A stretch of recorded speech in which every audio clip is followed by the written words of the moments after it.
Stay focused. Get it done out there. You're playing for pride, man. Pride and tradition. You can play with anybody.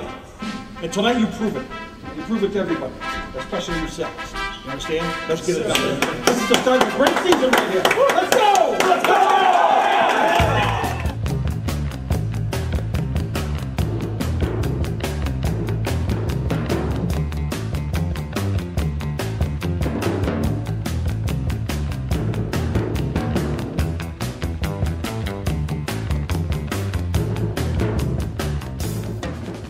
If I made one claim to fame for Don Santini, he was a motivator. Again, I just think Don understood kids. He understood the big picture and he understood kids. His number one rule is listen to him. And if you understand, say yes, sir. And everyone said yes, sir. And he said, if you don't, I'll drive my size 10 up your rear end. You'll need a pickaxe to get it out. He made everyone play together. The big one was, Jesus Christ. He ran a tight ship. He let us have a lot of fun. He let us hair down once in a while. But you knew who was in charge. And we respected him immensely. We really did. You lard ass and old balls. How he brought out the best, I think, in everybody, because he made you play with heart and with emotion. we would be, the coaches would all be behind him just roaring. And really what he does is he inspires excellence in people, which is a very special gift. I think his biggest, attribute was a motivator. He could get the kids to play hard all the time, and even some of the kids that weren't very good would play real hard, in games for him because he was such a good motivator. Don was enthusiastic. Don was excitable. Don cared about people. Men, we came, we saw, we conquered, we kicked ass. And you talk about people in Fairport who have meant a lot to the community. And the list would start right with Don Santini. Sends goosebumps when I up my back.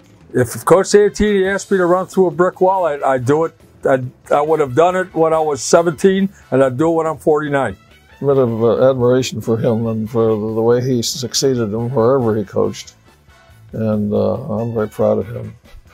Those are the greatest years of my life, We shared a lot of great things. The best.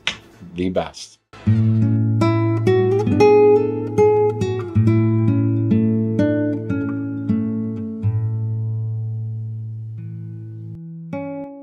My father went to work on the railroad since he was, able when he got out of school. And, he worked his way up to a foreman. But he got killed on the railroad by, out in Palmyra. He was on one of these motor cars. He was a section gang leader. And they had 3 or 4 cars with employees. And there was a car waiting at the crossing.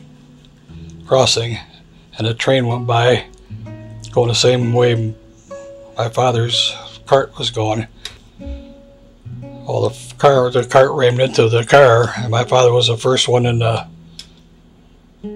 cart because he was section foreman. And he happened to stand up when he saw the car and it killed him.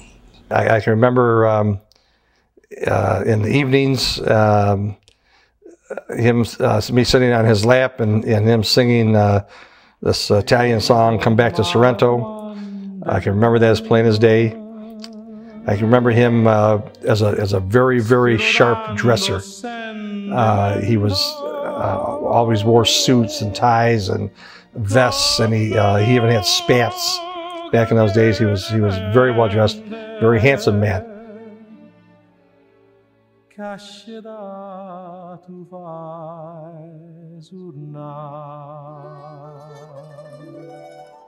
think the loss of his father was such a hole in his life.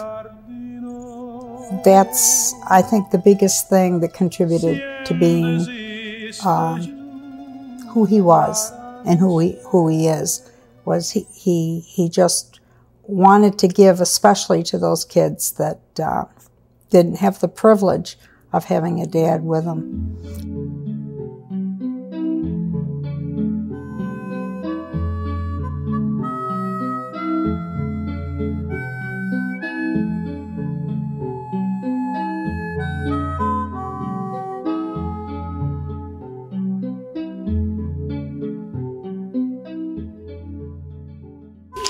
was one lady, let me tell you.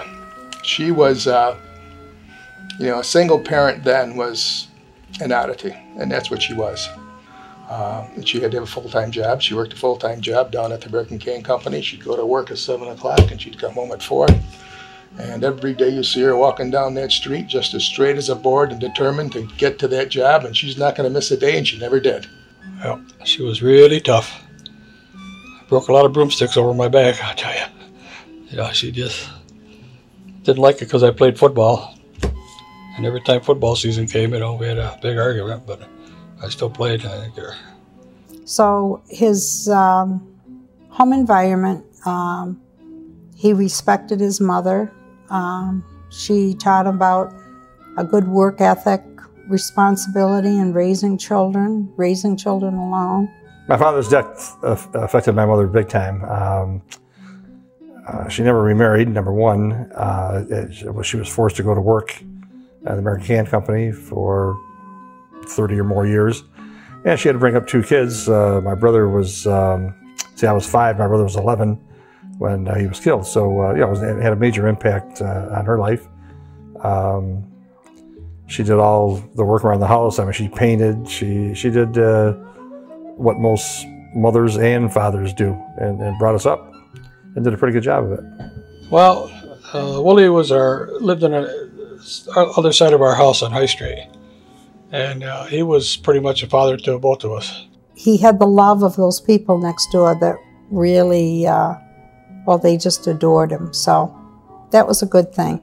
I would guess of anybody, that was probably it, Willie. Willie's the one I think that helped Don most.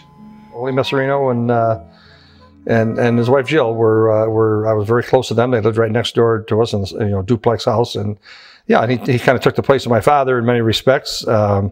You know, whenever I had a problem, you know, my mother was getting after me too much or whatever, I'd go over there and cry on their shoulder. And if I had needed someone to sign me up for Little League or whatever the case may be, back in those days, you had to sign to play football, and my mother wasn't going to sign for me. So he did that, you know, illegally, but hey, you know, that's the way it was. So yeah, he played a large role in my life, and not just as a kid, but you know, until the day he died. We grew up, of course, was on High Street. A lot of Italian families there, very close knit. You know, when Hillary Clinton wrote her book there, you know, It Takes a Village. Well, that's what we had there going for us, which was good. Don, I lived at 63. Johnny Massangelo lived at 69. Roger Massangelo lived at 2 or 3 houses up from that, and Don Santini another house up from that, and Ted Pitnero another house from that. We were all basically the same age. It was really nice. Just like that, you know, actually that show, Happy Days, you know. It was similar to that. We had candy kitchens to go to and hang out at and have ice cream sundaes or sodas or something. Kids don't really have that opportunity nowadays. You know, the majority of people that lived on High Street and the surrounding areas were of Italian origin, and you know, there was an Italian bakery just a little ways down from my house. There was an Italian grocery store about 3 houses and across the street. The Catholic Church was just down the street, so it was, you know, it was a real close-knit neighborhood. Everybody knew everybody else. We all hung out together. You know, that's the way it was back in those days. We would go to the playground behind from the East Avenue School. We would go there and play pickup football and play tackle, of course. And if anybody dared show up with a helmet, he got razzed off the field because we couldn't afford the helmets. And once in a while, someone would show up with shoulder pads or something, and that was good for a laugh. Don wasn't the fastest, he wasn't the strongest, and he wasn't the most gifted. But he probably had the most desire and the heart of any of us all. Don had to work at everything, but he worked very hard at it. And he had a spark that was just unbelievable. It was something going inside of him and in that stomach that just made him want to do it. Yeah, I was definitely not the greatest athlete in the world. I was always a little on the heavier side, not very fast, but I did work hard. And that's the only way I made it, because I had a work ethic, and I was intent that I was going to be an athlete one way or the other. I could remember, for example, I used to live right behind the playground. Well, unfortunately, Don had difficulty climbing that fence, believe it or not. He had trouble climbing the fence. He would come and he would struggle to climb that fence. Difficulty. He'd end up running around the block and coming and joining us in the playground. Well, one time he was so darn determined, he came, he hit that fence. I saw him running. We all hit the fence, and he was coming right up behind me, and he grabbed it. Top of the fence, of course, was pointed.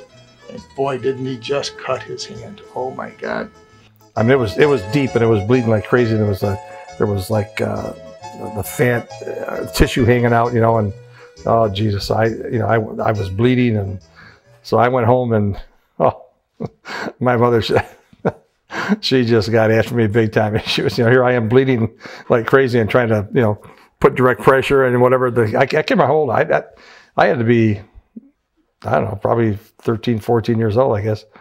And before she took me to the doctor, she gave me a couple of shots with the broom. What the hell are you doing climbing the fence in the first place and that kind of stuff. So, but that was a real experience, yeah.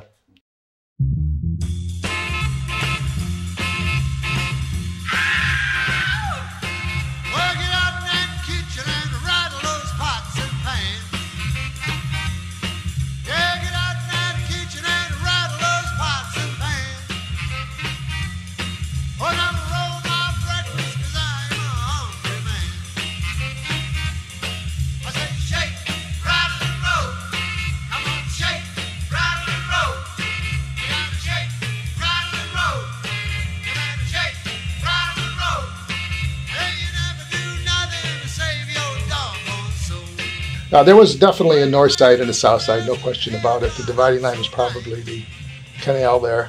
But it wasn't, I didn't feel anyway that it was really very hostile. It was just more of a competitive type nature, I think. But there, you knew that there was a north side and a south side. And when we went out at night, we'd go to the north side of the bridge and we'd sit on a railing, and the Southsiders would go to the south side of the bridge and sit on the rail, and every once in a while there was a little, we called a rumble. Oh yeah, it's strictly High Street. Lucky we got on the south side of town because in those days they didn't like the Italian people up on that side of town. The north side of the tracks being probably more blue collar type of people. South side probably a little more money there. The south side, north side thing was huge when we got into high school, especially, and because they're now you're mingling with kids. And before that, we all went to the East Avenue School, and that was it. Now you hit 7th grade, and we go to the high school at the time on West Avenue was 7th through 12. As you grew older, and you actually wound up playing side by side with some of this, what we call the South Side group of guys, because they also played sports. So yeah, it was a challenging thing. And I think the athletics gave us an opportunity, the North Side guys, an opportunity to show what we could do, and that we we're good people and that type of thing. And so I mean, it worked out fine. I had no trouble making friends or anything like that. So, hey, you just lived with it.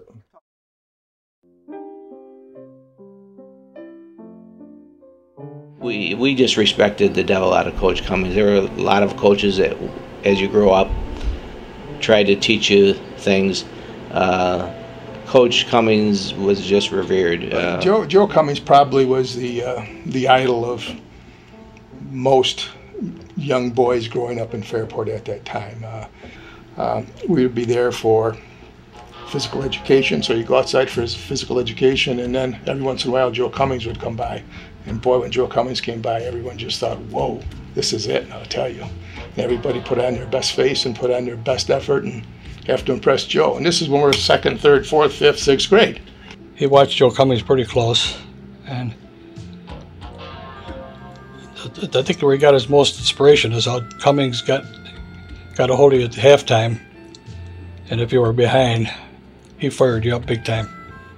Well, he was the type of guy during the halftime talks. He would get you fired up so bad, man, you want to go rip those guys apart. I think he became really a role model for Don. I think Don looked at him as the role model and kind of modeled himself after Joe Cummings. Joe Cummings, who, you know, is a community leader, was involved in a lot of the recreational aspects during the summertime. You know, the football and sometimes a little bit of basketball, but mostly concentrated on football. But he was there, and he was there to help kids too. I mean, anyone going astray, you can go to Joe Cummings and he'll help you out, type thing.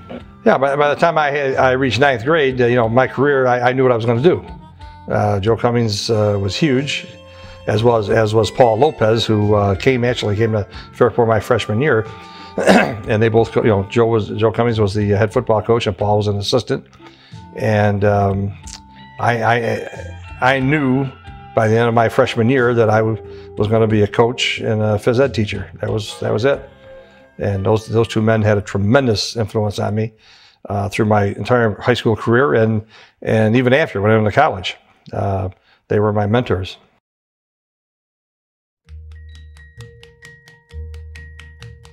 Every day it's getting closer, going Well, for me, I was very unhappy to be here. I hated leaving New England and being uprooted when you're a junior in high school. That was very, very tough. Yeah, I made a move right away. I was listening to all her woes. You know, she had, you know, moving into a new place and leaving her boyfriend, and I'd listen to her, and then I struck. And I really wasn't looking to make friends with anybody. I really wanted to be by myself. But I guess he had declared that things were going to be the way they ended up being. And I was studying in English class, Gary Stubbings. Gary was my best friend, and he lived over on East Avenue. So we're sitting next to each other in class, and Pat came walking in, and she had a yellow sweater on and a purse over her shoulder and so on and so forth, and she looked pretty hot. He zeroed in on Pat, and that was all over. Pat came in. That was the girl for him. He would walk me home from the basketball game, which was on West Avenue, to the end of Dewey Avenue, and then he'd have to walk all the way across town. And I don't know, he because of who he was, it helped me to feel comfortable here. So I just nudged Gary and I said, you know, she's going to be mine. In about 3 weeks, he started laughing. Hey, good luck, you know, whatever. It took me longer than 3 weeks, but it worked out. And that was it. I never dated anyone else.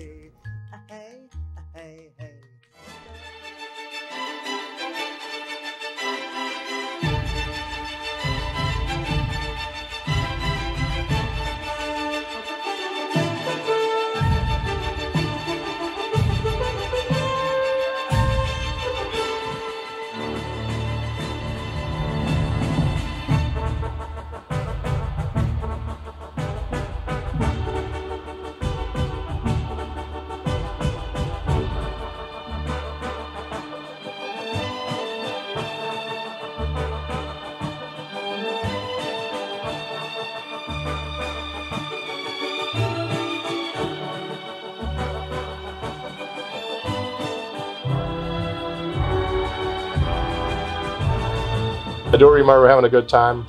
I was on one side, Roger Massangelo was on the other side, and we had Gary Stubbings as a tackle. I couldn't remember who the other tackle was, but we had a good line. We used to move the guys pretty well. I mean, we did well blocking and moving players. And Don was real good, man. He was excellent at doing what he had to do as center, hike the ball and move. He was real good. He was the center when we finally went to high school and played ball. He was the center, and he kept the huddle in control. I can remember if we're in the huddles or whatever playing football, and this goes so far back, and everyone knew what call to play, and I'm telling Paul to do this, and somebody else is telling Paul to do that, and of course Don would then take control, saying, "Okay, guys, he's the quarterback, let him do the job," type thing, and we would settle right down. But every running back and every lineman said, "I can handle my guy, come through the 3-hole," or, you know, they all tried to tell me what play to call, and Don would huddle up, damn it, shut up, quiet, everybody quiet, and I would step back, and then when he got it under control, step back in the huddle and call a play. But Don was always rah-rah, excitable. This one for the team. He was a very team concept type of person, and I could see that on his teams. I was very gung-ho. I truly believed in Fairport and football and tradition right from the start. I mean, that was my life. That was it.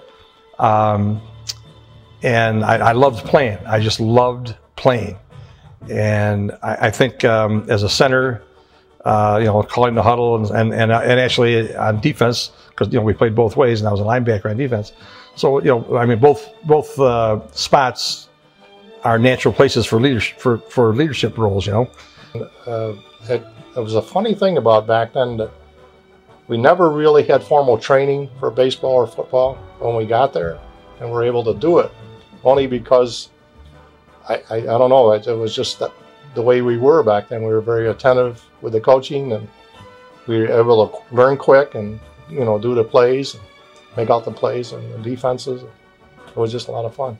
Well, that was the goal. I mean, as a kid, you'd go to a football game or basketball game or whatever, and you're wide-eyed, and those guys were your heroes, and that you couldn't wait to get there. And of course, there were no youth sports. Well, Little League baseball was around at that time, but as far as football was concerned, there were no modified. You didn't start till your freshman year. He was always a little bigger than all of us, and I would like to play now because of the way they got now. I probably would do better, but I was only about 165 at that time, and we were playing guards, and the tackle was like 175. I mean, we didn't have the weight that the kids have nowadays, but we had a good time. We enjoyed it. I was always a little on the heavier side, not very fast, but I did work hard. And that's the only way I made it, because I had a work ethic, and I was intent that I was going to be an athlete one way or the other. Yeah, his mom never went. His mom never went. And his brother, I think, was in the Army or somewhere. I'm not sure, but my mother never saw me play football. She never liked football. She was concerned about, obviously, injuries, my knees, that type of thing. So she never saw me play. Willie Messerino, was at every game, home, away, whatever it was. And at that time, your whole life was school, basketball games in the winter, the football in the fall. That was an exciting time, and you had to get out there and get after it. They had sock hops, and we did the junior prom, senior ball, and we just had our close little group. And it was at the time, Fairport was really a very warm, small town, even though we had the differences between the north and the south sides. But it was a great place to come to. Don really was very straight. Yeah, he was really straight growing up, and really did treat with respect all his elders, especially the teachers. He never got in trouble with anybody. So he never touched a drop of alcohol in high school, ever. I was very good in high school, absolutely. I never got into difficulty. Number one, I was afraid of what my mother would do to me. And I think for Don, because his mother was so structured that he would have, like the junior prom, he had 11 o'clock curfew. And, all the other kids had 12 and 1 o'clock, and she controlled everything in his life. And that was number one. And number two, that wasn't my personality, I respected people. I wanted them to respect me, and so on and so forth. So, yeah, I never caused any problems in school. Not that I was goody two shoes. I could bust the balls and so on and so forth. But there was a line that I knew I couldn't cross, and I didn't cross it. No, he was a very good student in school. He was very, very shy, and he was not like one of the real big social guys like he is now, or developing too. I think Don was a down-to-earth guy. His word was his bond. If he tells you he didn't smoke and he didn't drink, I think you can go to school on that.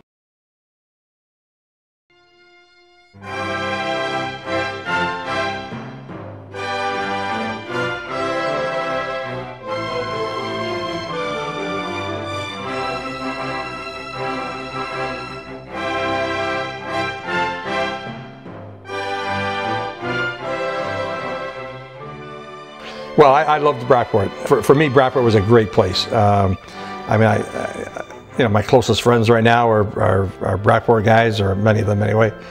Met my college roommate the very first day of football practice, and we bonded from the moment we saw each other, and it hasn't changed since. My name is Bill Linkner, and this is where Don Santini and I first met. Don Santini, a young virgin from Fairport, New York, who remained a virgin through 4 years in college.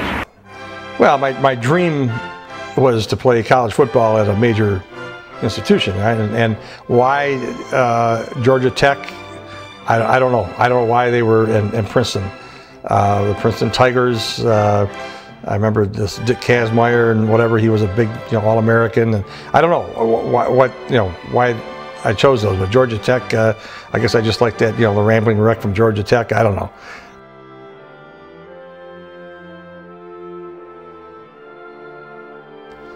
Yeah, I felt I had a responsibility to stay somewhat close to home. My brother had gone into the service, and he wasn't home. My mother was alone, and so on.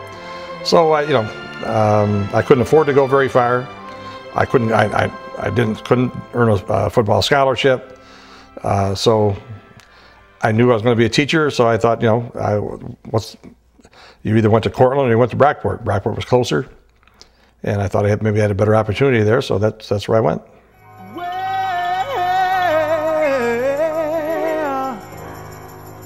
You know you make me wanna kick my heels up and throw my hands up and throw my head back and... He met his friend Bill Linkner, who has been his lifetime friend, and he would call and in the beginning and say, oh, there's this place they all go to, it's called Higgins, and they're all drinking, and you know, it was like, oh, you know, this is really a bad place. Before I knew it, by the time Christmas vacation came, he was a well-known name at Higgins. In fact, Linkner and I would be the last ones to leave Brockport to go home for vacation, and we'd be the first ones back there because, you know, we were a couple of social. I mean, we were social. You know, we had a great time. The relationship during college definitely was on and off. John knew he was going to Brockport forever, and I was enrolled at Roberts Wesleyan, that was, and I was going to go into teaching. But John and I were in an automobile accident over vacation, Thanksgiving time, and I had broken my leg and was injured and whatever, and I didn't go back. And so I guess because I wasn't down the road to look after him, he discovered what college life was like. My relationship with Pat was shaky at best during the college years. Not the first year or so, but because I was, you know, she went to Roberts Wesleyan the first semester. Then we had a car accident. I had a car accident. She was with me, and she was out of school. She broke her ankle, and so on and so forth. And the next year, she went to Casanova, and I started to look around at other girls, you know. Actually, I did that in my freshman year too. He never said I was out to pasture, but he had quite a time at Brockport. Don did.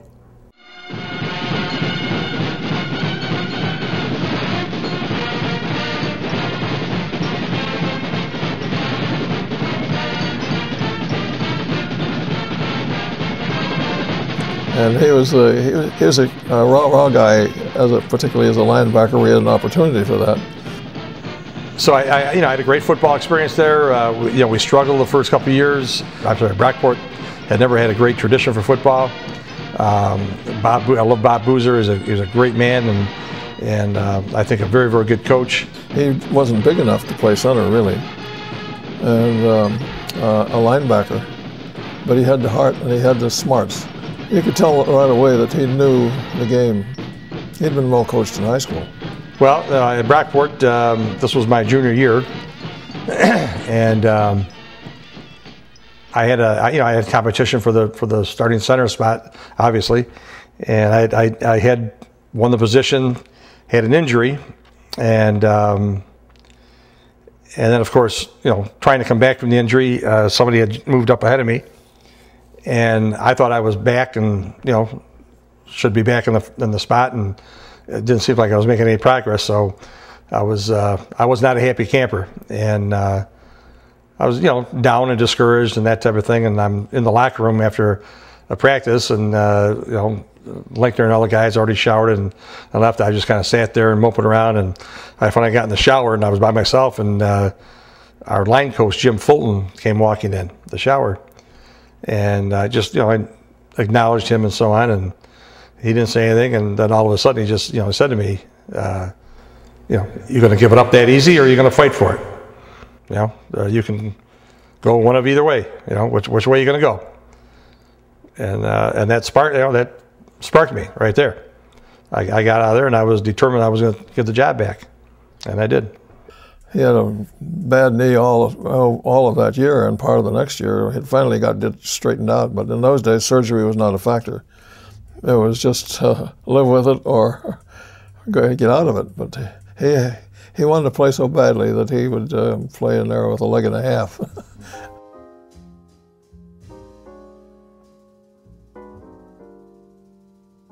Well, my mother wasn't very happy that I was going to be a teacher, right? But her line of thinking was, first of all, teaching profession, you're not going to make very much money, right? But then to be a, quote, gym teacher, and play with little kids, play games with little kids, and so on and so forth. That she didn't think too much about that. My mother never expressed too much to me about that type of thing. Again, she never saw me play. Actually, she never. When she came to Brockport for my graduation, was the first time that she was there. She had never been there before. So yeah, but I'm sure that she was very proud, and I think I know she was proud over the years of my success. But she never ever relayed that to me, But I know she was. Bill and I, early on, our sophomore, junior years, we're talking about after graduation that we do this Route 66 thing and go out west and see the world and so on and so forth. And we had planned it out. We really planned it out. And then he hooked up with who is now his wife, Ann, his senior year, and he was gone. That was it. He shot the whole thing, because he fell in love, and he wasn't going anywhere. But again, I felt I had a good job, and I put myself through college, and I had some debts to pay and that whole thing.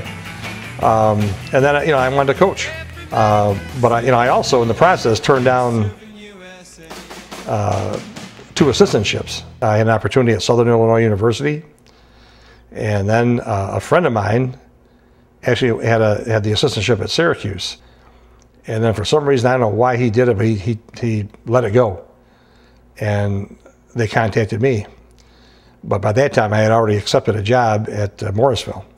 And I just felt it was unethical for me to do that. I had accepted the job. It was close to the school beginning and that whole thing. So, and if I probably do the same thing if I had to do it over again. I mean, I loved the high school coaching, and it was great. But I always think about but what if, what if? Who knows?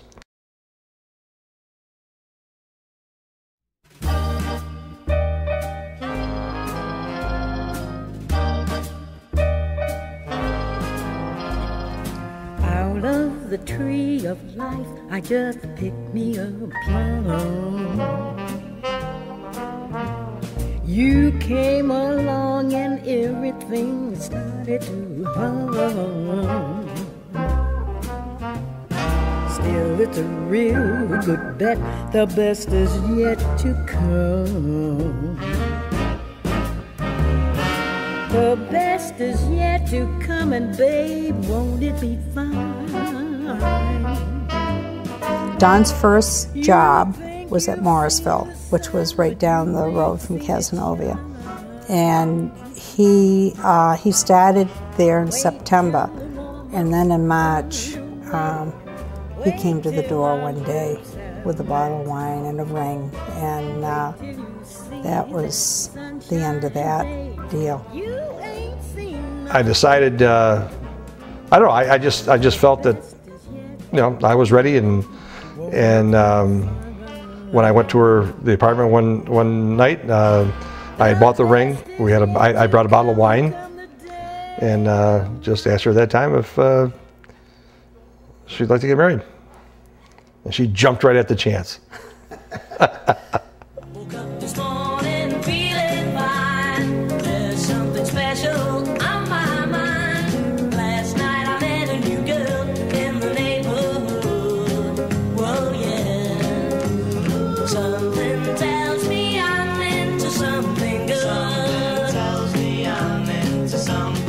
We had a marvelous time in Morrisville. It was truly a farm town.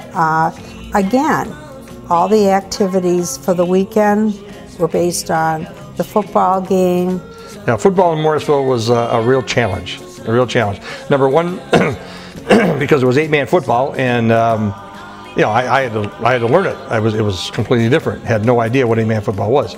The summers were just clam bakes. Don was a fireman. We went to all the firemen's parades. I turned 21 on August 26th. 5 days later is the first day of practice, and I'm the head coach at 21 years old, you know. Wet behind the ears, you know, the whole thing. So, major challenge. Had a few beers, ate clams, and, you know, took the children. They were just babies at the time. But people really helping each other. They were wonderful, wonderful people. Then when I get there, there's, you know, like 14, 16 kids out for practice first day, and I'm going, you know, what are we doing here? I had to go beg and borrow and find out who was, you know, who should have been there, and go talk to the fathers, and who were, you know, basically they were farmers. And you know, the fall, it's, you know, you're harvesting, you're doing this, you're doing that. Well, my very first game at Morrisville was a home game, and we're playing Earlville, which had a reputation of being a pretty good football team. So we received the opening kickoff, and we took the kickoff right down the field and scored. Boom, on the kickoff. Missed the extra point, so we're up 6-0. Now I'm thinking, hell, this is easy. Are you kidding me? You know, so I'm walking around like a peacock, you know, that this was great. The final score was Earlville 62 and Morrisville 6. So we got our butts handed to us. Well, previous to this, I had been coaching 7th and 8th grade basketball or whatever, which, you know, didn't mean anything. And Joe Gay was the varsity basketball coach, so I really didn't have a JV coach. So he asked me if I would, you know, be the JV basketball coach. So I really wasn't thrilled about doing it, but I didn't have anybody. So I told him I would do it. So I hired myself as a JV basketball coach. This particular time we were playing at Morrisville, and we were playing Hamilton High School, which was a big rival. I'm up, you know, screaming at the officials and so on and so forth. And sometime during, I'm not even sure what point it was later in the game, but one of the officials, you know, came over to me, and he gets into my face, and, you know, he's jawing at me, and I'm jawing at him, and he's, you know, pointing his finger to make a point to me about sitting down, keeping your mouth shut, and as he was doing that, boom, he hit me in the chest with his finger. Well, I had a wicked temper at the time, wicked temper. I lost it. I wound up and I cocked him. And he went down, and the place went nuts, and Joe Gay grabs me in our locker room, and it was downstairs. We had to go downstairs, and, you know, he's, you know, get downstairs. So we got downstairs, and of course the game ended right then and there. That was on a Friday night, and the next morning, early in the morning, it had to be 7:30, 8 o'clock, whatever. I get a phone call, and it's from the high school principal, and he said, "I need to see you down at my office immediately." So I, you know, got up. I lived a short distance from the school, so I, you know, got down there and walked in the office, and he and the superintendent were there, both there. The principal says, "Well, you're done. You're done."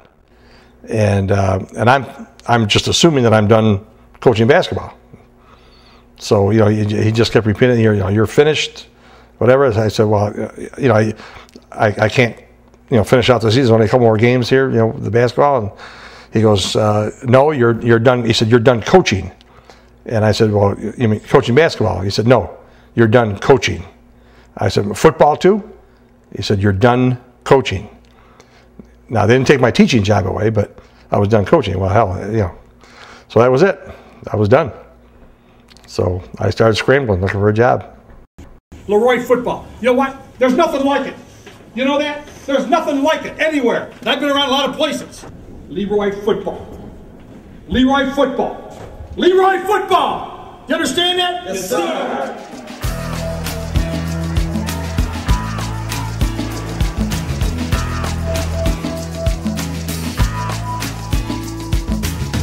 Something happening in here. What it is ain't exactly clear. But there's a man with a gun over there, telling me I've got to beware. I think it's time we stop, children. What's that sound? Everybody look what's going down. Leroy was always a football town, but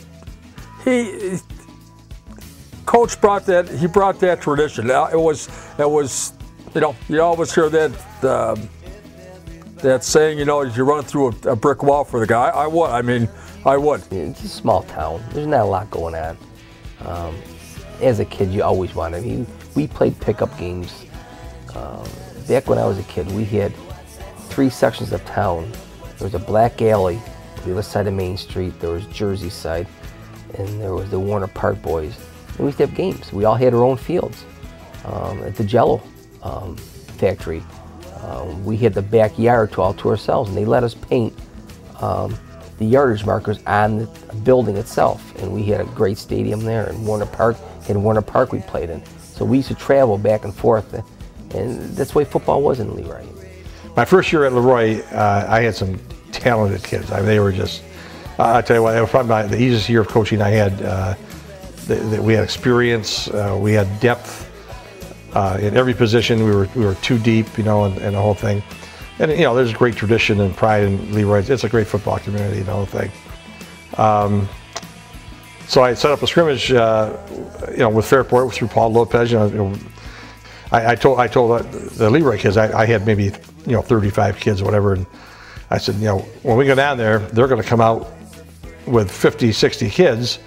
It'll be like the Chinese army coming out of theirs, but don't get all nervous. There's only 11 they can put on the field, that kind of stuff, and they put their pants on the same way you do, and all this kind of stuff, But we got the scrimmage going, and oh God, they were not good, and we were really good. And actually, we didn't even finish the scrimmage because after about 3/4 of the way through, Paul Lopez came to me and said, "Dad, you're just killing us here. We got to stop this." A lot of conditioning. At that time, we didn't drink a lot of water. It was more physical aspect of the whole thing. The big thing was that we had a lot of turnout here. Our JV, my first year JVs, we had 105 guys go out for a Class E school. That was a lot. And again, I was very fortunate because at Leroy there was a great tradition already. I didn't go in there and change. They had a great football tradition. In fact, when I was in high school, we played against them. So they were very strong. So I just picked up the ball and went with it. When we got to Leroy, Don's enthusiasm with the whole physical facility. Now, he's come from Morrisville, that was 8-man football originally, very small crowds. They had a facility with a wonderful stadium and Friday night games, lights, and it was really exciting for him. And the town just welcomed him with open arms. With that Caledonia game, I get up there Friday afternoon, and holy cow, the game was an 8 o'clock game, and the parking lot is half full. There's RVs, and there, you know, I'm going, what in the heck is going on? I said, holy cow, this is, you know, Friday Night Lights, this is big time, you know, and it was great. Fortunately, we kicked the crap out of them that first year, and that really set the tone. It was great. And I can remember the Wednesday night practices. That was always special when you talk to any varsity football player, because Wednesday nights, you know, that was war. That's when we got after each other. You turned the lights on, and then afterwards we huddled. There's a little tree out there. Well, there's a soccer field now. He'd go nuts now, but they haven't touched that tree. And after practice, we'd all huddle in there, and you know, he'd have his little speech, and we get ready for Friday night's game. He got me started in coaching JV football up there, and I guess I was most influenced by his intensity. Everything was, you know, practices were pretty intense, and of course in games everything was intense, you know, from the pregame preparation right through the end of the game. So I guess that was one thing that really impressed me. He was thorough, but everything was very intense. They had Friday night games. They'd be out doing the national anthem, and people would ask where my dad was, so I'd go running into the locker room, and you could hear him in the bathroom stall, vomiting and preparing for the game. So I'd go running out and tell everybody that, yeah, he's in there getting sick, he should be right out. Yeah, you know, I don't know how the heck, because as a player, I don't remember doing that. I mean, I was always pumped up and everything, and had the butterflies and all that, but I never remember experiencing anything like that. As a coach, I don't know why. I don't know, but for some reason, I guess there was more. You know, I had more pressure on myself that I put on myself. You know, to win and not to look bad out there. And you know, my biggest concern always was not so much that we wouldn't win, but that we would get embarrassed and that we would, you know, look terrible. And my first game we were embarrassed. I mean, that was Christ. That was how much more embarrassed can you be, you know? And we used to joke, which one of you coaches has got him on the sideline this week? Because he didn't agree with something, he'd start heading out on the field. Come on, coach, get back. We have to grab him, pull him back on the sideline. I can remember doing that a few times. You got him this week? Yeah, I'll get him this week. So, you know, took turns. And so we walked out at the pep assembly on Friday afternoon, last period, and he got us all out there, and he said, okay, take off your shirts. And we took off our shirts, and go to hell, Nordine, go to hell. And I can remember seeing Gary Wilcox, the principal at the time, and his jaw just dropped. And I knew by 3 o'clock that Coach Santini was at Dr. Horde, the superintendent's office. I guarantee you he was in his office trying to explain himself at that point. Oh, that was very disappointing that he left. But, you know, he had to do what he had to do for his family, you know. But I think a lot of people were disappointed, as far as the players were, you know, that he left. When Coach left, I was sad for Leroy, but I was happy for him because I knew he was, you know, that's where he was from. He was going home. I mean, that was, like I said, it was mixed emotions. You know, he was. I think that's what he wanted, but we missed him. Yeah, it's a great community, and you know, I would have never left there except that I was coming back home. Very difficult for me to leave because Leroy was what Fairport was when I came here years ago. The smallness, the closeness, everyone knew each other, and Fairport had just started to really change. And I think everybody was kind of upset that he left, sad to see him go, but they knew that Fairport was his home, and that's where he was from, and probably one of his goals was to get back there eventually before he, you know, retired, which has been quite a while now. But they were, you know, he was well liked in the town and everything, and there was, you know, just some feeling of sadness, but life goes on. But the autumn wind is a pirate, blustering in from sea. With a rollicking song he sweeps along, swaggering boisterously. He growls as he storms the country, a villain bent and bold. And the trees all shake and quiver and quake as he robs them of their gold. The autumn wind is a raider, pillaging just for fun. He'll knock you around and upside down and laugh when he's conquered and won.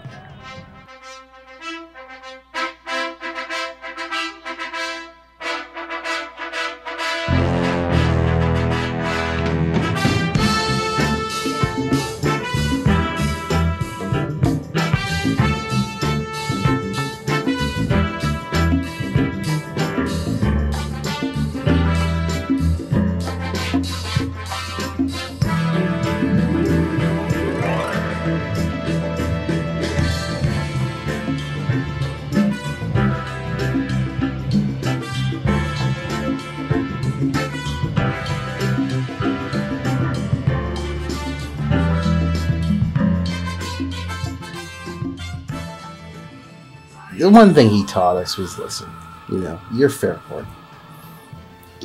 We weren't, he didn't condition us to think that we were better than anyone else.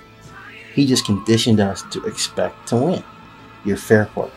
You win. That's what we do, plain and simple.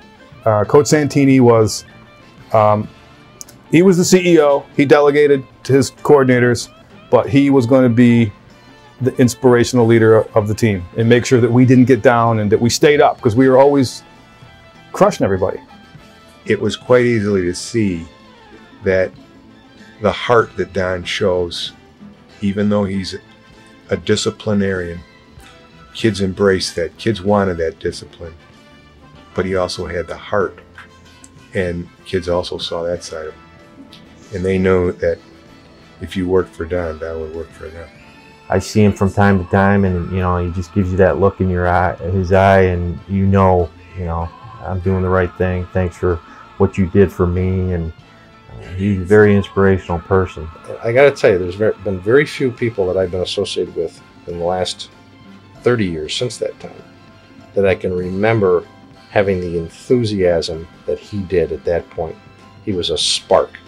I remember sitting around with Dan Enright, our co-captain, and we started winning some games our junior year, and we were kind of skeptical of Don at first, and all of a sudden we kind of looked at each other, and I think Dan's exact words to me was, hey, maybe there is something to this. And he was a great motivator. There still is. I mean, he would die for Fairport right now. So was I delighted that we won? You betcha. Was I delighted that we did it and went first class? That also was great. Did that enhance our reputation as a quality athletic program, and that we did it the way it should have been done? That's what this is all about.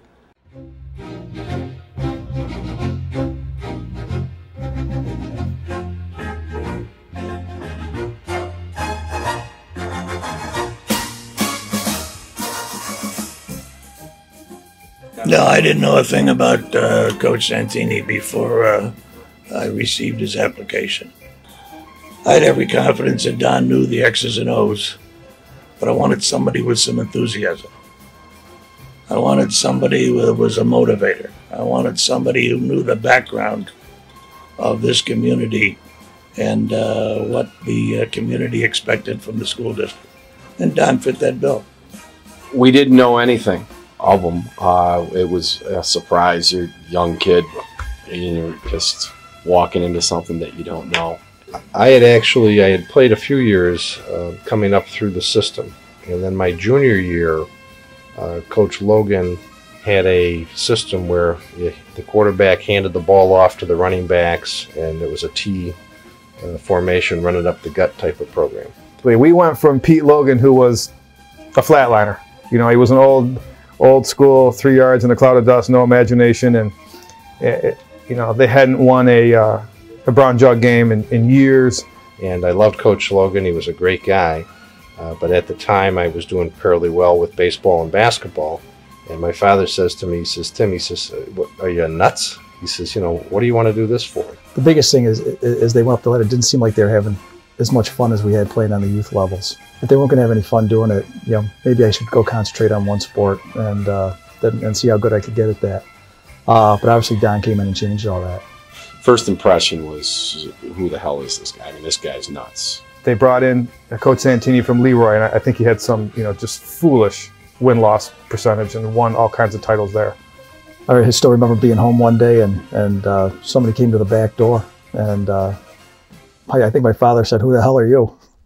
And his response was, "I'm Don Santini. I'm the new football coach here in Fairport."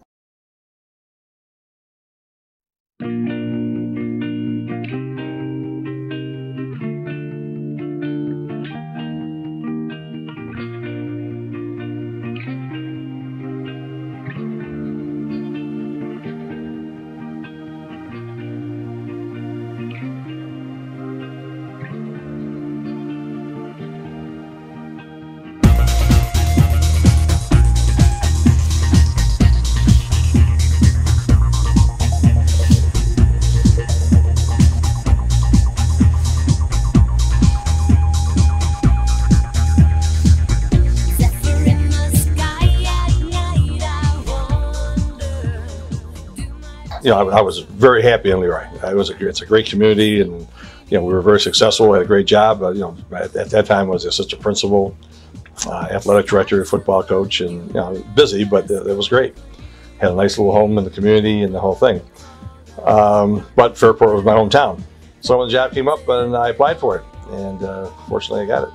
It was a dream come true for Don. I mean, he just wanted it. Well, it was huge. I mean, I was really excited about it, but on the other hand, I was also concerned, scared. And the expectations were high, and the expectations were immediate. Leroy was at that time was a Class B school. Here, going to a AA school, big jump, and higher expectations possibly, and so on and so forth. And in the beginning, he said he would commute so we could stay in Leroy. And that lasted about a week. Yeah, I was excited because Don is such a easygoing man, and he's makes you feel so comfortable. And when we started out, boy, there was, I think that we had triple sessions, but then for sure we had double sessions, and running the hill, and his coaching staff was just, the whole staff was incredible. And Bill Gamble must have said, if he said it one time, he said it 100 times. "I wish I was a cow. I'd just sit in the grass and I wouldn't have to go to double sessions today." My first day of practice, it was incredible. The kids would just, if they were tired or felt that they had an injury or whatever, they would just walk to the sideline and grab ice or whatever. There was no communication, and I was going crazy. What is this? And it was, it was undisciplined as far as I was concerned. So, that came to a screeching halt real quick, and they thought I was nuts. I don't think nuts had anything to do with it. If he came in as a quality coach, my assumption in communicating with him, as I did regularly, was that was by design. And there's a hill on the side of Fairport High School. And that I don't remember anybody ever showing me that hill was there for anything else other than to take pictures on or put the FHS into the hill. And I got there, and Don Santini decided that we were going to wheelbarrow up the hill and crab up the hill and run the hill. And I said, "Oh my God, what have I got myself into here?" His first year was my junior year, Coach Santini's first year. We went 4-5, and there was rumblings. Up to that point, I had never lost a football game in my entire life, including youth football, freshman, and JV. I'd never lost a football game. Because I did have Fennel and a couple other guys, and actually I went through 3 quarterbacks that year because they got hurt. We weren't doing a real good job of blocking and learning the offense and so on and so forth. So it was, we were 4-5 that first year. He was just a ball of energy, and everybody loved him. And despite that, we had a pretty average team. I think the rumblings were within the team at the beginning, but we were starting to believe in ourselves at the end. But the townspeople weren't seeing what we were. They weren't a part of the team, and so you come in Fairport, you're 4-5. It's not impressive, and that doesn't sit well with the community. You could see where things were going because there was always a bunch of good athletes there. And he got them together, and he got them working hard and going in the same direction. And within 2 years, when my brother Mike was a junior or senior, I think it was his senior year, would have been the fall of '77. They were the number 1 or 2 team in the whole state. He just stuck with it, stuck with his philosophies, and everybody started believing in it, and the rest is history. Well, the second year, as I say, we were 4-5 the first year. The second year, we went 6-3. There was, I think, we made great progress there. We got more people, players and fans, involved in football. We started to get some good crowds. We did some, I did some crazy things, buying these red cowboy hats, type of thing, just to, get the spirit going or whatever. I wanted to get people to the games. We started a booster club. I'll tell you what, I don't know how people know what they know about things like that. Everybody knew that come our senior year, it was our turn, and there wasn't going to be any stopping us. We just knew. It was just a great part. It was a great opportunity to be a part of that season because, a lot of things that were new to Section 5 came to fruition. We had a platoon offense. We had kids that were excited about football, from the first guy to the last guy on the team. We just had a powerhouse that you just could do a lot of fun things with, and some games, it was over. One game we scored 35 points in the first quarter. Anyway, we had some great depth, just great depth. Dan Enright was just a tough, hard-nosed kid, a linebacker, great football player. Mark Mariano was just one of those tough, hard-nosed kids. I mean, he would knock your face off for any reason whatsoever. That was the way he was. I mean, he was a hitter. Mike Fennell. Mike was a very good football player, and he was a basketball, football guy. With Jeff, when Jeff came in, he had the talent and the skills to, take it upon him, and that just broadened our offense and broadened the option attack, because now he was a viable threat, and he did something that he was quite good at. His decision making and his vision were exceptional. We never fumbled a kickoff. Just execution. Now, the downside of it was we were so far superior to our competition that you might only play. Now, let's say if you only play defense and you're blowing somebody out in the first quarter, that's it. You sat. And that was the sour to the sweet. But the bottom line was, almost 30 years later, as they say, and it may sound trite, no one can take away that championship season and the memories that I'll take to my grave. We could run our first offense against our first defense, and get after it. And we had, we're probably too deep in almost every position, offensively and defensively. It was incredible. I vividly remember that East Rochester game. We were 8-0, I guess, I think we were 8-0, and we got off the bus. I think it was like a 1 o'clock or 2 o'clock game. I can't remember. And they were already 8-9 deep around the fence, and Channel 10 had televised that game. And all you could see was people, and stacked up, and people on the traditional step ladders, and families and kids. And when we pulled in, there was snow on the ground. There was like 4 or 5 inches of wet snow. 7:30, there wasn't any snow there at all. And gee, we went to Mass, came out. We always went to breakfast, and I'll tell you, that snow just kept coming and coming and coming. And I would have rather had a drier field than a wetter field, because I think because we made some choices that weren't good choices for that particular game. I think we put up 27 points there in that first half, and Peelan broke a couple, and we had I think Mark Galunke had a couple. Or 5 on defense, 5 on offense. 10 guys from from that team were first team all county. That's incredible.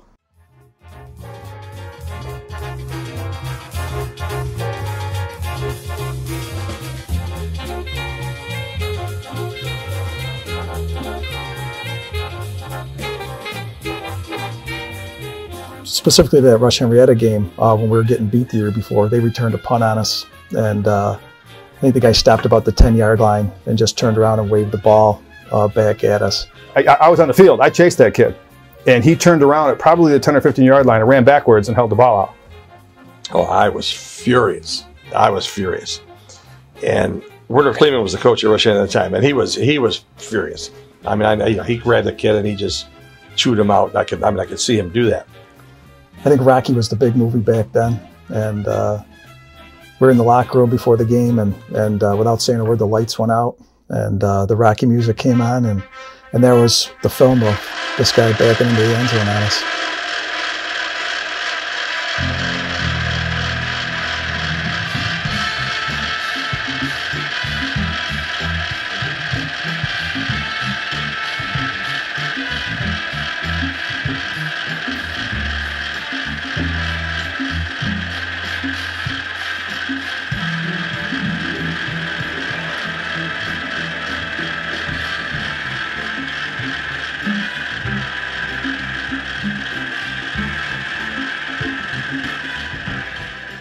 As soon as the kid, goes backwards and runs in the end zone, and the ref goes like that, he hits it, and he goes, "See you on the bus." And are you kidding me? It took half an hour to get there, but by the time when we got there wasn't a word said on the bus. Nobody said a word, and all we thought about was that, and they got theirs. Wow, they almost ripped the doors off the building. I mean, it was incredible, just incredible. So we got there and we pounded him, and that kid was a senior that year. And actually ended up having to leave the game because we just pounded him, and it was it was a great thing. For a bunch of kids who've never been an emotional group, never a rah-rah group, we were pretty emotional that day, and won the game by quite a margin. First of all, there was never any socializing before the game. He attended church first thing in the morning before he'd go to breakfast. We weren't really allowed to talk to him in that morning time frame. We just knew to kind of stay away. You used to have to go to church with him in the morning on game days, but there was no conversation in the car, no conversation at home, no conversation on the way to the field. It was stay away. He would do the church thing, and then he would go to a JV game. And then he would come home late morning, and he would expect to have his clothes laid out. He always wore the same clothes for a season. A certain pair of white socks, the navy blue pants, the red shirt for every game. It was the same outfit. If something was missing, it was a crisis, but he was ready to go. I never allowed the children to have friends in. I never allowed friends to stop in. He did not take phone calls on Saturday mornings. And he really was totally withdrawn from everything around him. But he was very focused on what he was doing. And, it carried on to all of us, actually. We believed in it. And it was, looking back now, thinking how crazy it was. But back then, it was serious business for him.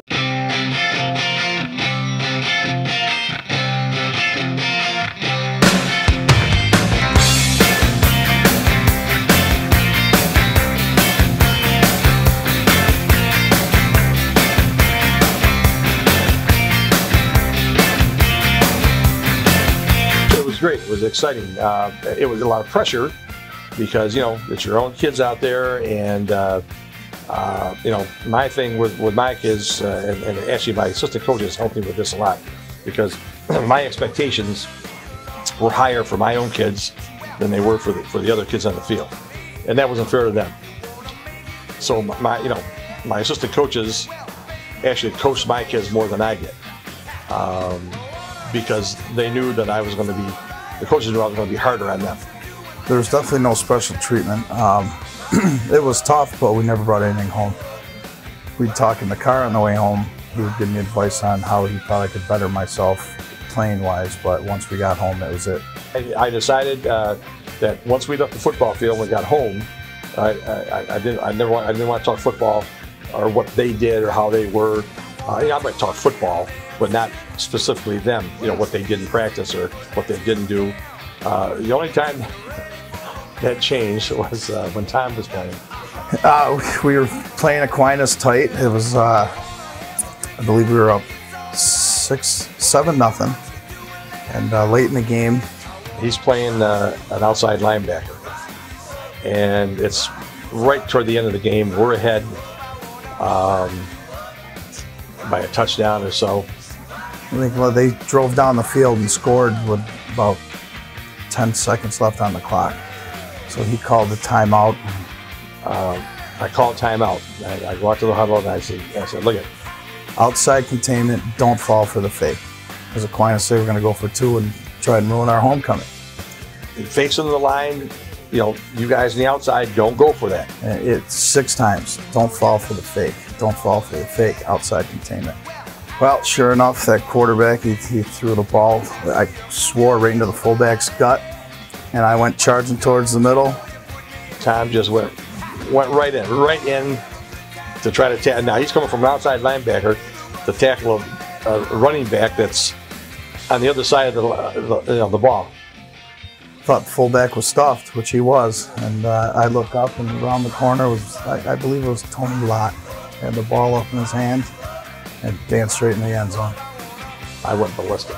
I wanted to choke him right there. So, you know, and by the time I got home, of course we lost the game, and I couldn't let it go. I just, of course he felt, you know, he was devastated, obviously. I didn't want to go home. That was a tough night. We laugh about it now. He still tells, you know, all his coaching buddies about the big Aquinas game. So I made up for it the next year against Aquinas. I made a couple big plays that helped win the game. Fortunately, the year after his senior year, he made a huge play against Aquinas. It was a huge play that was a whole other story. When I was growing up, I always loved football. And I just always loved playing it, but it didn't really hit me, I think, as more than just playing the game of football, but playing under him probably till I started to really play organized football. Maybe when I got into playing modified football, I really started to grasp the fact that I was really getting excited, and it was actually going to be an honor to not just, I think back then it was to more play for the tradition and being a part of the winning tradition. You know, that was a big part of it. And then I would say freshman year was when I really started to get excited and really put my mind to not just going out and goofing off, but actually doing something with myself, like working out and running and getting in shape and things like that. On these winds of victory ride emotions of a year of work and sweat, guts, glory, and fear. In 1990, I had taken over the athletic director's job. And at that time, well, still is, but there was a written policy in Fairport, as well as some other larger schools, that the athletic director would not be a coach. It was an administrator, so on and so forth. So I wanted the ED's job because it was a challenge for me in the whole thing. But I also wanted to coach football, and it was Michael's last 2 years. So I went to the superintendent and I said, I'm going to apply for this job, but I want to coach. If I get the job, I want to coach 2 years, and he agreed to that. It was a special year because we knew Don was going to be Don's last year, and you wanted him to go out a winner, and the kids wanted him to go out a winner, and they worked hard and they listened and they were focused every game. So each game is the last time. You know, the last time you're playing Rush Henrietta, the last time you're doing this, the last time you're doing that. I think part of it with, you know, me being there and such a large group of my friends. I mean, there was probably 20 players on that team that I grew up with and not only played football with, but hung out with. For some reason, we all gelled at that time. We were all good friends. We always did a lot of things together. There wasn't any cliques involved. So there was, we were always doing something, playing around, you know, off-season, practicing, working out. I don't particularly think that we were his best team ever. talent-wise, we weren't. So it was, you know, each week was more emotional than probably ever before. And of course, we were being very successful, and we're having a great season. It was a long time coming, but you know, we made it work, and we overcame a lot of adversity that year, but which I thought brought us together more. It was just an exciting thing to have a storybook ending like that for Don. And then the final game was Shenandoah. Physically, we had a great football team, but physically, man for man, they were a better team than us. They had, you know, some seriously talented players. Their quarterback was huge, fast, great player. They had a great running back that was probably faster than anyone on our team. But we just had some great performances. You know, Keith Downing had a kickoff return for a touchdown, had a punt return for a touchdown. That was, you know, it was an up and down game. There was a lot of scary moments. There was a lot of exciting moments. But it got down to the final thing. Jamie, actually, Keith got hurt early in the game, and Jamie Lyle came from a halfback spot to the quarterback spot. Did a great job. When Coach Santini knew that, you know, when Keith went down, that, you know, he could put me in, and, you know, I was ready to play, no matter what position it was. You know, I was playing for him, my teammates. Right near the end of the game, I put in Jeff Burke at the quarterback spot. It was a junior, great kid, but didn't have much experience at all. And he was, I mean, the look in his eyes, he was, this was a huge game, you know, and I throw him in at quarterback. He did a great job. He did a great job. And then right at the end, I put Jamie back at quarterback and just put the ball in his hands, and he just, you know, ran the ball. That was it. You're on cloud nine there, you know, and the guys had confidence in me to do what I originally did in my earlier years. The final series, they had the ball. Shenandoah had the ball. And they just drove down the field, you know, 5 yards here, 6 yards here. Now they're pounding us, and it's, you know, this is going to be the last hurrah. It's fourth down. They got about 6 inches to go. They had an excellent field goal kicker. He elected not to go with the field goal. They could have won by a point. I think if they kicked the field goal, they could have won by a point. But they elected to go for it, and they were moving the football. There was a timeout. Honest to God, I can't even remember specifically what was said in our huddle. But I don't think it was as much game plan type things as it was. I'm going to get choked up. Some crazy stuff, you know. And they ran up an off tackle play to the outside, or to the right side. And he just, you know, he got us fired up. And we went out there, and they snapped the ball, and I was playing outside linebacker. And it looked like it was an option play. And with that team and that quarterback and that running back, you have two serious threats going around the outside. And the kid hit off tackle and then bounced to the outside. And Michael was playing outside linebacker on that side, and Deshu was the middle linebacker. I just saw that he was going to come around the end, and basically just put my head down and dove. I dove straight to the ground, and he was going to the ground, and our heads met.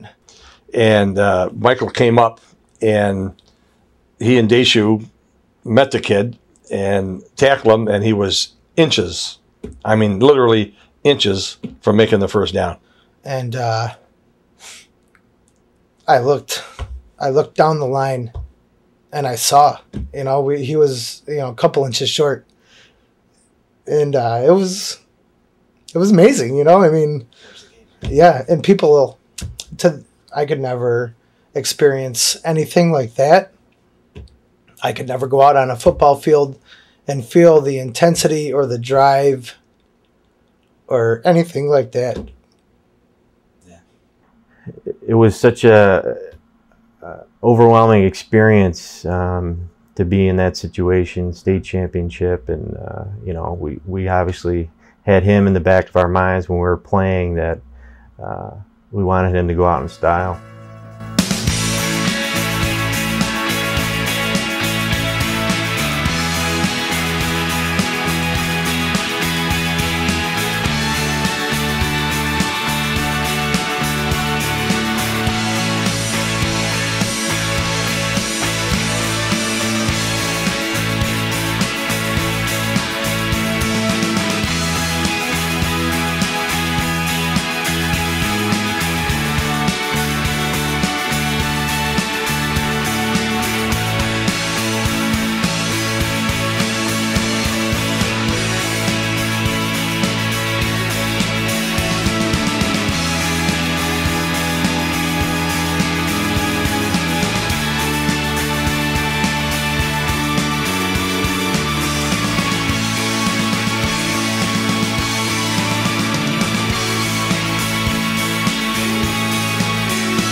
I don't think I would have changed much. I think there were some times when I was maybe too much of a hard ass, you know, at times. But I think kids respected that. I think they knew I was fair. At least I hope they know I was fair. And that I had their best interests at heart. You know, I had high expectations for them. I felt that I think the strongest part of my game was being a motivator, being able to get kids to believe in themselves and the program and to play above their heads. I know we won a number of games because of that. I believe in emotion. I'm an emotional person myself. I wanted my teams to be emotional. I wanted kids to laugh and to cry and to hug and, you know, whatever the case may be. But, you know, there were you know, mistakes that I made and kids I probably missed, you know, kids I maybe cut that, you know, shouldn't have been cut or whatever. So that's hard to say. But overall, I'm very satisfied with my career, and I'm very thankful, and I feel very fortunate. You know, I loved being at the high school level, loved it.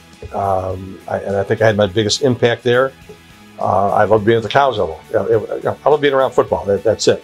You know, right now I'm coaching 7th and 8th grade football at Fairport, 2 or 3 days a week. I love it. That's great. You know, I'm going to do that as long as I can.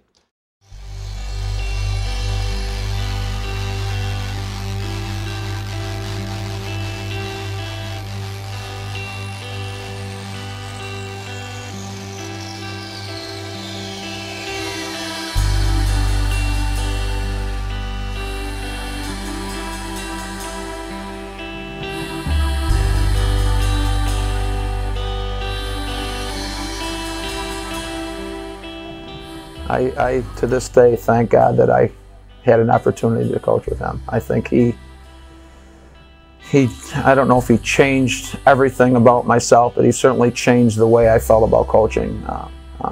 And you tried to emulate a little, but you could no one could ever be Coach Santini. Every wedding we go to, Coach is there. And that just speaks volumes, really, because he's part of every family. You know, I can't tell you how many people look up to him. He just, yeah, I say to people all the time, you know, I could be at work and, you know, pick up the phone and Coach Santini will call me, "Hey Joe, I need something." You know, I'll sit up straighter and I'll look around and, you know, it's just Coach Santini's calling. You know, it's, you sit up straighter, make sure your shirt's, you know, make sure you look right. And yes, Coach, you know, and it's just anything he needs, anytime, you know, him and his family, great people. You know, he taught me a lot about dealing with people, taught me a lot about dealing with kids. his humility, as I said, is just is amazing. His enthusiasm for the game and his love of the game is unbelievable. I've never been around anyone who's come even close, I think. It's just very pure for him.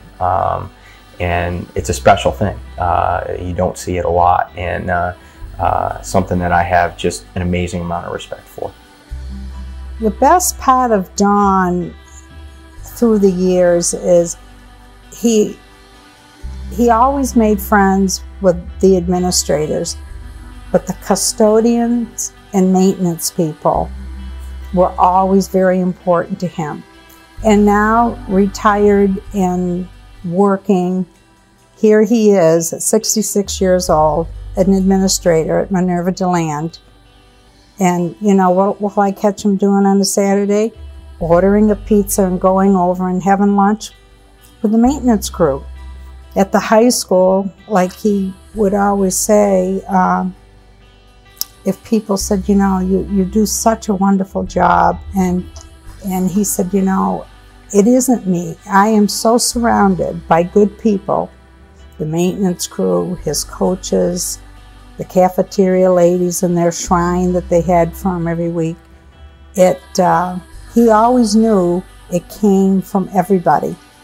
And even though he's a pain in the neck, that part of him is, I think, why he has been admired by a lot of people and by his family. And my father adored him, just adored him. And so and that comes from where he came from, because you really never know who you are until you know and understand where you came from. I can honestly say, professionally, as a coach, I wouldn't be where I am today without him. Personally as well, I've got great parents, great mother, great stepfather.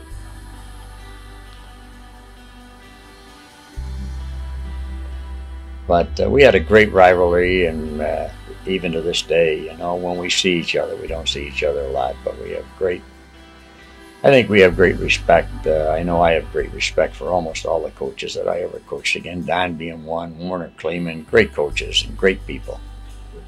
So we did some stuff with the drug programs around.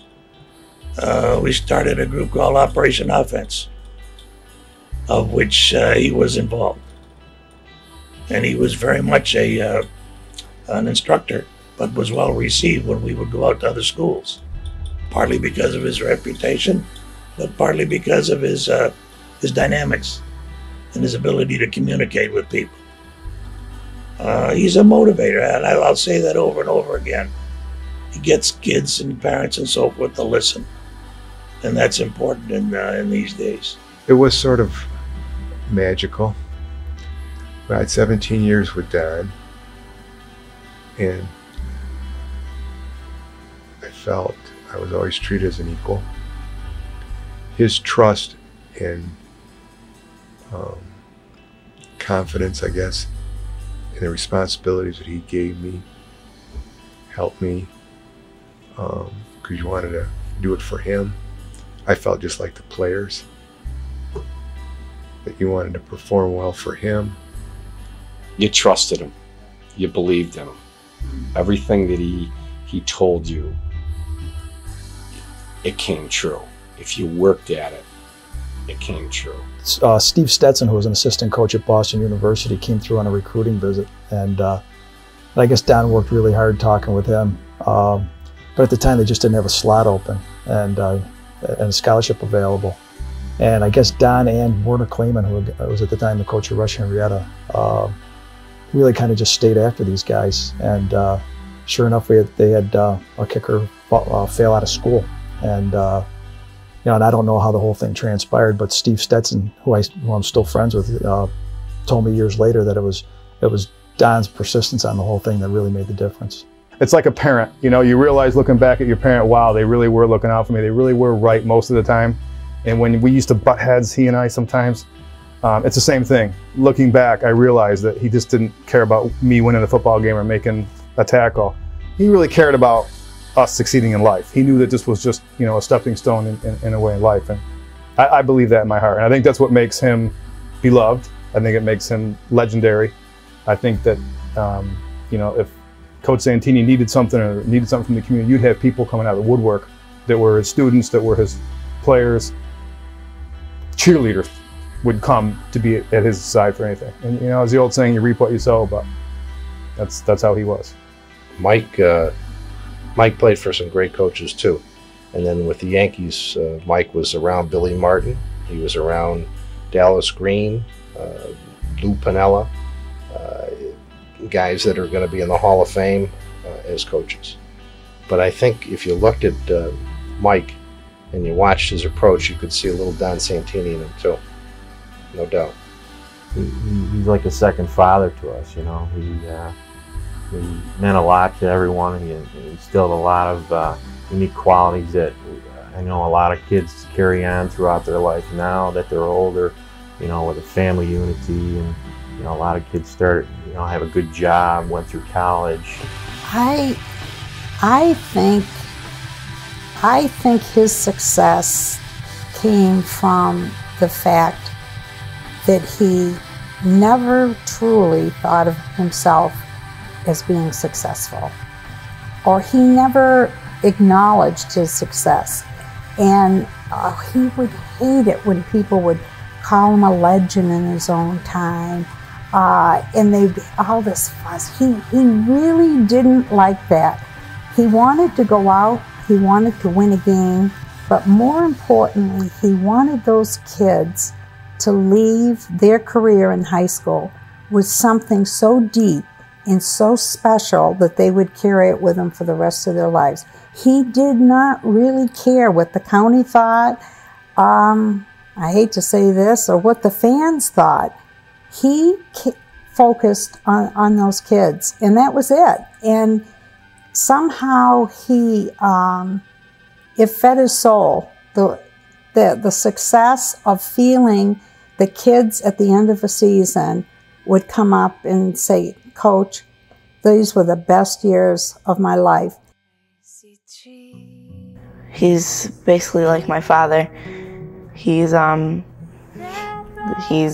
my male role model in my life.